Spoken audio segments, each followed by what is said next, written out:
Let's take a look at all the awesome manga that I picked up in March of 2022. Stay tuned.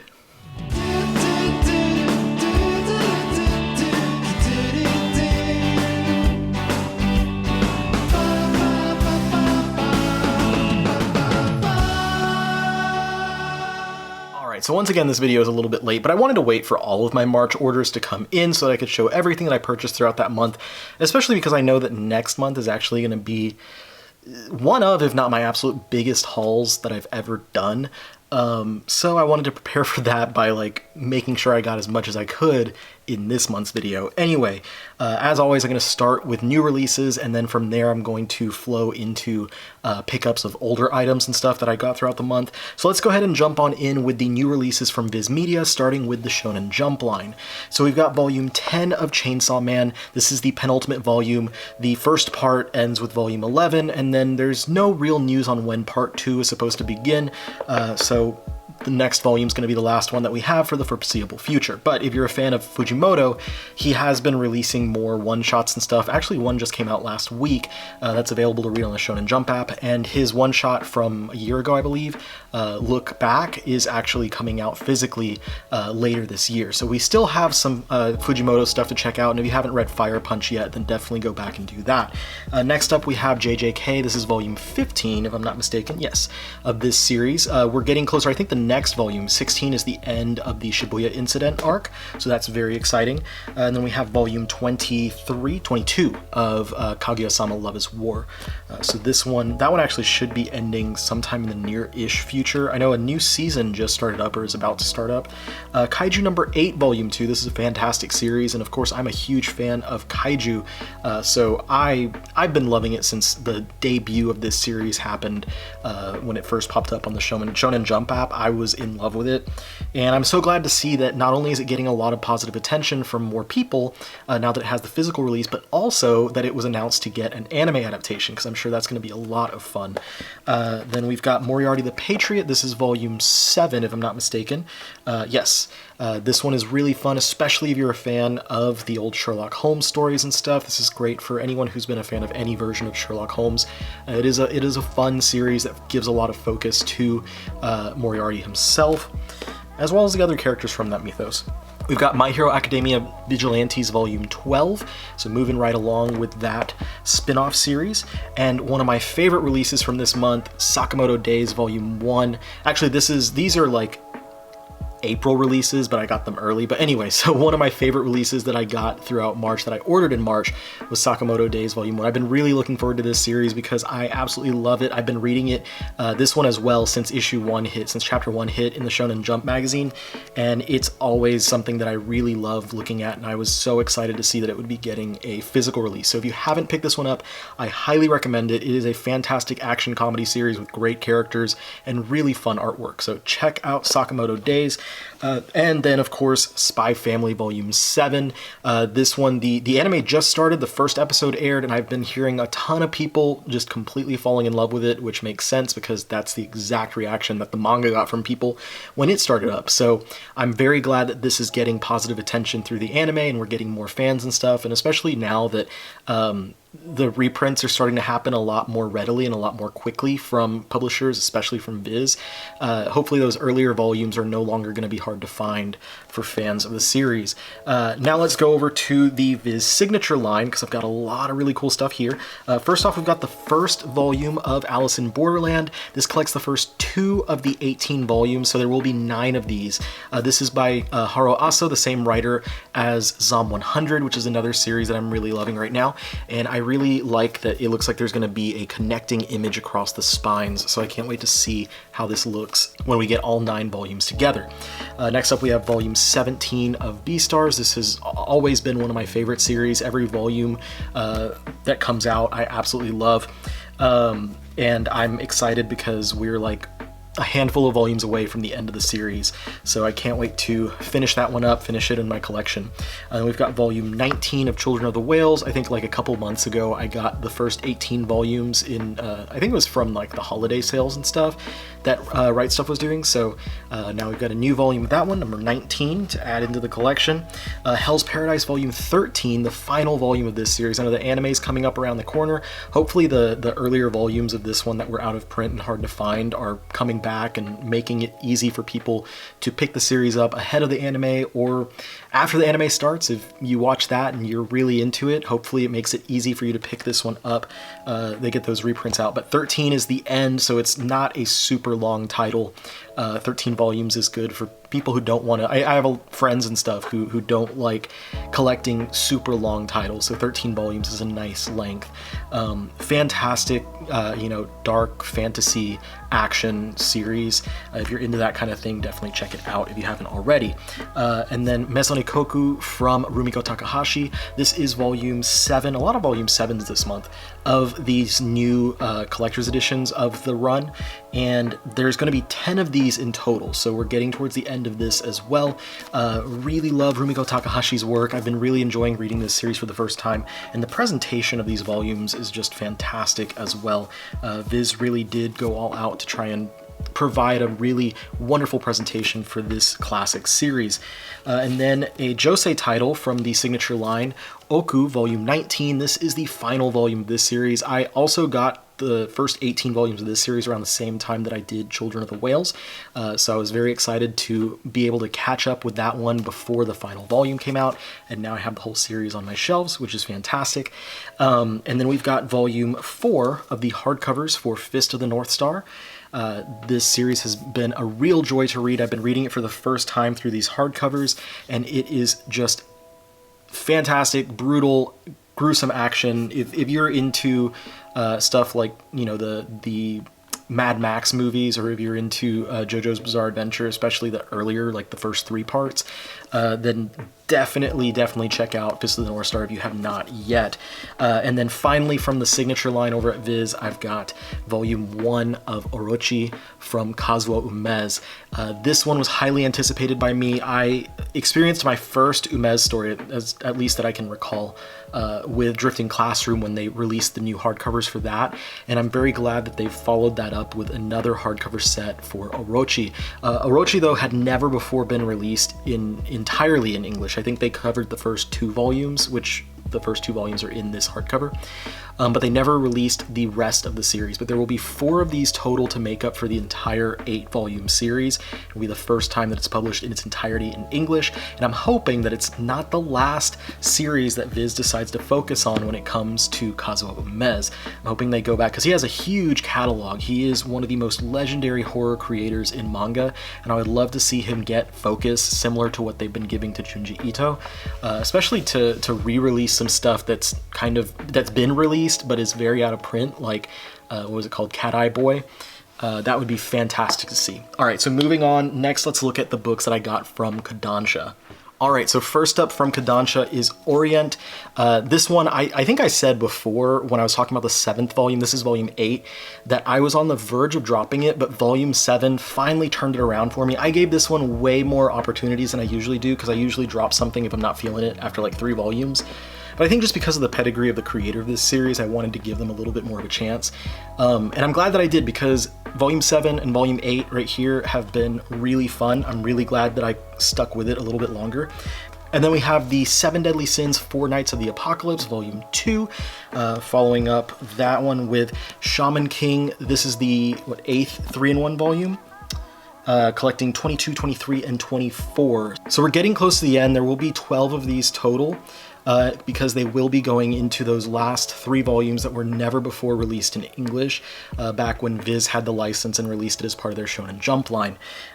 These volumes, I know they get a little bit of flack because people are not crazy about 3-in-1s, especially because they are standard size rather than being oversized like the 7 Deadly Sins omnibus editions. But I've been really enjoying these new editions, and it's really cool to see them on the shelf. But I do still have my old Shonen Jump versions, because I have a lot of nostalgia for that version as well. Then we've got Blue Period Volume 6. I caught up with this one, I think, right before 5 came out. And I've enjoyed it. I wasn't blown away with it like a lot of people are. And I don't know if that's because of having been an art student like through high school and college and stuff. And I have a different kind of perspective on things. Because a lot of the people that I've seen who really love this series as much as, you know, the people who really love this series are ones that were not art students, like and so I don't know if that has anything to do. Someone in the comments is probably going to be like, well, I was an art student, I absolutely love it. Anyway, moving on from that, we've got Grand Blue Dreaming Volume 15. This is fantastic, hilarious series, one of the funniest series on the stands right now. If you're not reading Grand Blue Dreaming and you want something that you can just read and laugh to, that is a great one to pick up. If you want something that is fantastic, funny, but a little more wholesome, Saint Young Men is going to be more your pace, and this is the 8th 2-in-1 hardcover for Saint Young Men. We're catching up pretty close to the Japanese releases of this series, so it's gonna the English release is gonna slow down pretty soon, basically. So that's everything from Kaidansha. Then I have one book from Udon, which is Otherworldly Izakaya Nobu Volume 10. This is like the ultimate relaxation book. If you haven't read this one, I highly recommend it. If you just want something that you can lay down, read, and, you know, relax to, just calm yourself with, Nobu is a great series to do that with. And then finally from Dark Horse, I've got the 10th Berserk Deluxe Edition. This collects volumes 28, 29, and 30 of the original paperback run. And we're getting close to the end of these hardcovers. There should be 14 in total because there are 41 volumes of the series. I know that leaves us with like 13 3-in-1s and 1 2-in-1, but I feel like it's likely that either in volume 13 or 14 they'll include the material from the guidebook. I say maybe in 13 because the material from the guidebook was specifically is about everything in the series up to the material in volume 38. So it would make sense possibly to put the guidebook after volume 38 and then have 39, 40, and 41 in a 14th volume. But who knows? I don't know for sure. We'll find out a little bit more of exactly what's going to go on pretty soon because volume 12 has been solicited and it does have volumes 34, 35, and 36 within. So we'll get the solicitation for volume 13 in the next couple months or so. And we'll find out then whether that's going to have 37, 38, and 39, or if it's going to be 37, 38 in the guidebook, or how they're going to break that one up. And then sometime late this year, we'll probably get that solicitation for the 14th volume, which should be released late next year. Anyway, I've talked enough about Berserk. I have a lot of thoughts about Berserk and stuff, and like I wrote down like the schedule of how things should be coming out, and you know what it could break out down into, and like page counts being too much or not enough or whatever it is. So that's why I kind of went off on a little tangent there. But anyway, that's all the new stuff. Now I've got like 3 stacks of older books to take a look at, so let's go ahead and jump on into those. All right, so the first one is it's not that old of a release, but it's a reprint that I've been waiting on, and that is Call of the Night Volume 1. I've had Volume 2 and beyond, and just been waiting for this reprint of Volume 1 so I can finally have the whole series on the shelf, so very excited to finally get that. Now I just need the reprint for Sleepy Princess and the Demon Castle Volume 1 to come out, because I've been waiting on that one for a while, but it's due out, I think, in the next couple months. Then I got 4 volumes of Rin-Ni from Rumiko Takahashi. This was the last series of hers that I didn't have in English, aside from some of the like anthology books like Rumic Theater and Rumic World. So volumes 10, 11, 12, and 13. And spoiler alert, for the next haul video, in my next video I will have the rest of this series. So that said, I will finally be able to do a Rumiko Takahashi creator profile video, because I've been waiting until I had all of her stuff, and that was the last series that I needed to get. Anyway, moving on, next up I've got Togari Volume 2, as well as Volume 7. I got most of the rest of the series in my previous haul, so I just ordered these off of eBay, and they arrived sometime in the last week or so. Now I just need to get Volume 8, which is the hardest one to find, unfortunately, but fingers crossed I'll be able to get a good deal on it. I usually am able to find stuff for pretty good prices. And this is one that goes along with, after there's this series, and then there's 2 more after this, and they all kind of have a common theme, which I will mention in a second. So I got 6 volumes of this 10-volume series in a haul like months ago. I forget how long ago it was. And I finally decided to go ahead and buy the other 4 volumes, and that is Barefoot Gen. So this series, I went for the hardcover editions. There are paperback editions, but the hardcovers just look so much better. They're oversized. This is volume 4, and then volume 6, and volume 7. And the final volume, volume 10. So finally have that entire series on the shelf. Now, this series was originally published, the first like year or so, year and a half, it was originally published in the Weekly Shonen Jump magazine. But in the US, it's not published by Viz, so it's not part of the Shonen Jump line. So it wasn't part of that video that I made where I showed off that I have every Shonen Jump manga. But I've been trying to track down all of the manga that have been published in English that are not part of the Shonen Jump line, but were in the Weekly Shonen Jump magazine. So this was one of those series. Not that I only grabbed it because of that. Like I wanted to have Barefoot Gen in my collection for a long time, and this was like the final nudge. I was like, okay, it's gonna, you know, it's on this list of stuff that I'm trying to check off, and now I finally have, you know, more than one reason to grab the series. So I finally got that one. The next one, these next 2 series are ones that technically I'm cheating here. I didn't pick these up all in March. I was just waiting until I got every volume of them before I talked about them. And I finally got every volume in March. And so now it's time to show these, but these are also titles that were in the Weekly Shonen Jump magazine. All right, so first up we've got Yuna and the Haunted Hot Spring.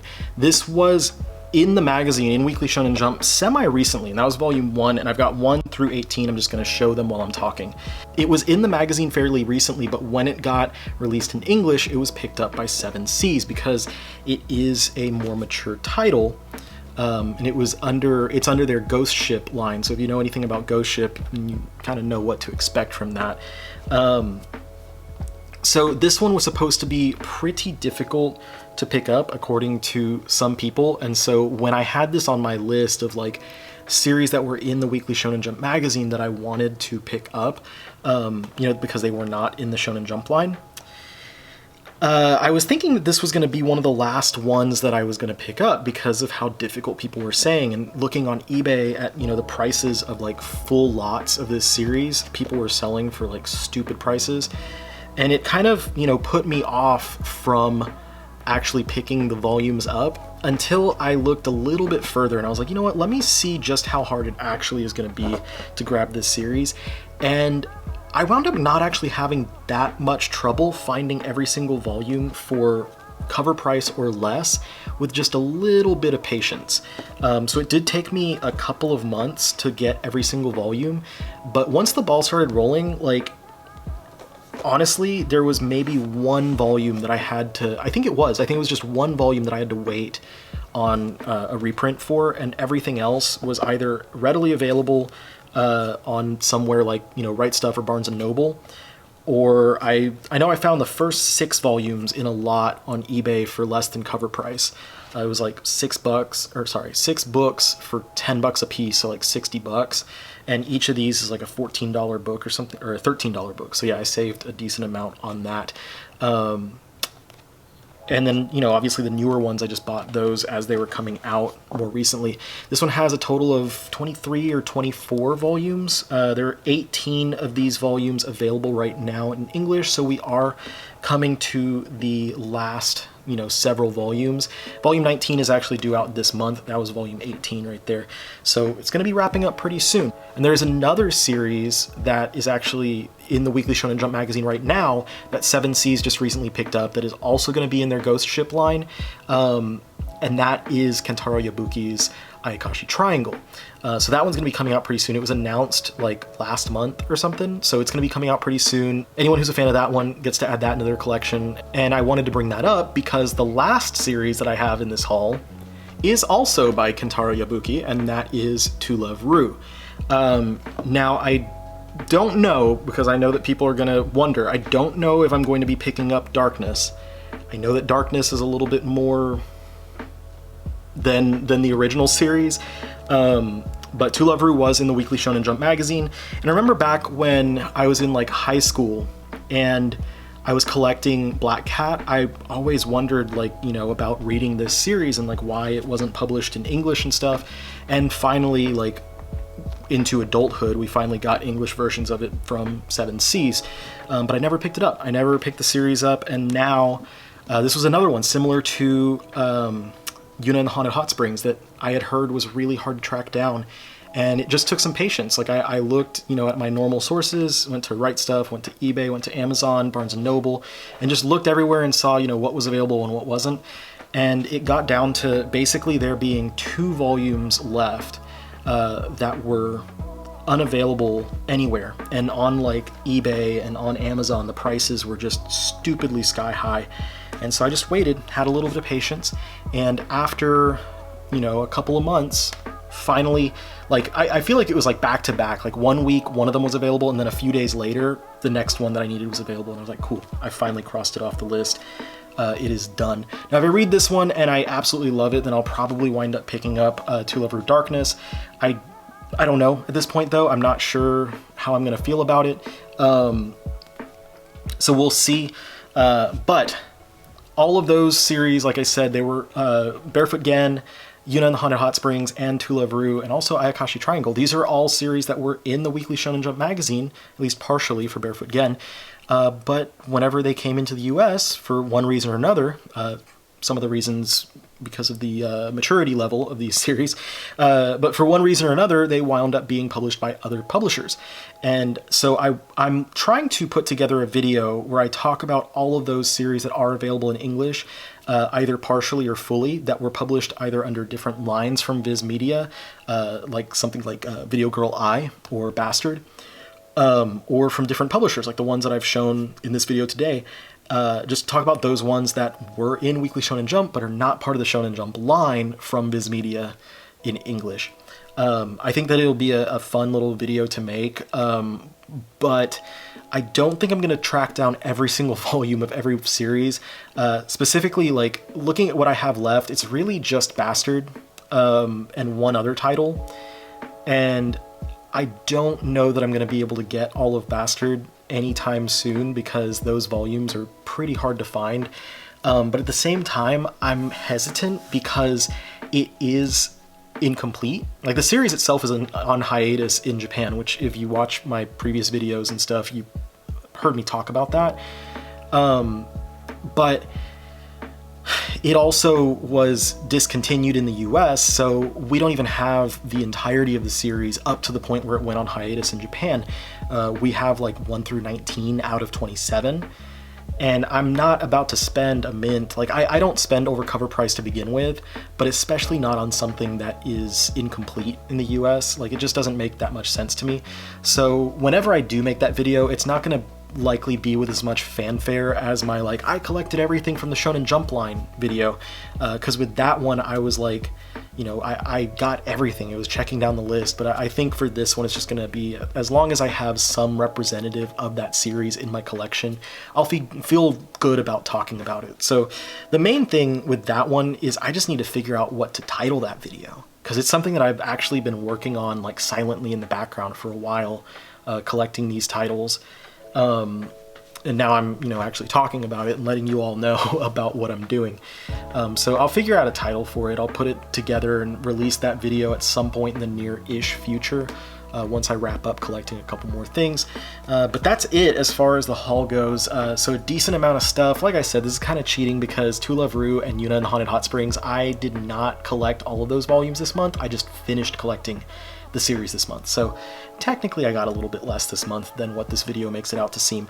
But like I said, my next month's haul, my April haul, is going to be rather massive, and yeah, it's going to be an extremely long video of me talking about a lot of different books that I picked up, that I've ordered.